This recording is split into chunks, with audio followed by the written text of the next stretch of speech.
Suck, squeeze, bang, blow.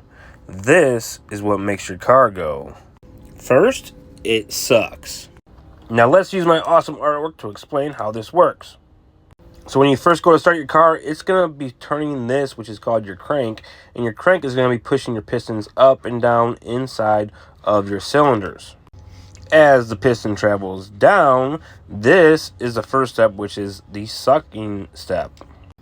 And it sucks because as the piston goes down, it creates a seal inside the cylinder, and then air is going to start coming into that cylinder all the way down until it reaches the bottom. And while that's happening, your injectors or your carburetor, whatever, is also going to be putting fuel in that air mixture, and the more air fuel mixture that you can get into the chamber, the more power you're going to have and the faster you're going to go. And next up, we have squeeze. Now, once that piston reaches the very bottom of that stroke, it's going to start pushing up. And as it does, both of these valves are going to be closing, or multiple valves. How many valves you have in your car doesn't matter. All the valves are going to be closed, though, and it's going to compress that air-fuel mixture inside of this chamber.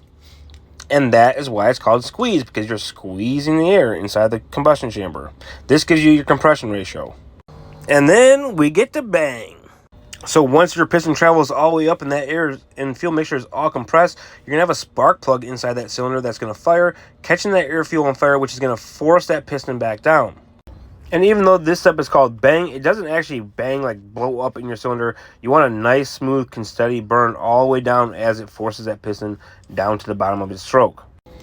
And that's where better fuels or higher octane fuels come into play, because they burn hotter and longer, so it's going to give you more power. And finally, we get to blow. So once that piston gets all the way to the bottom after burning all the fuel, it's going to start traveling back up. And as it does, your exhaust valve is going to open up, and then all the gases that are inside the chamber are going to leave through your exhaust system.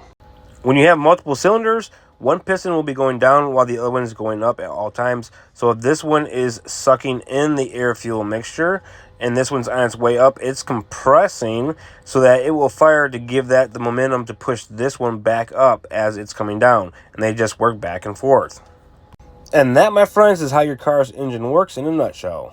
So just remember,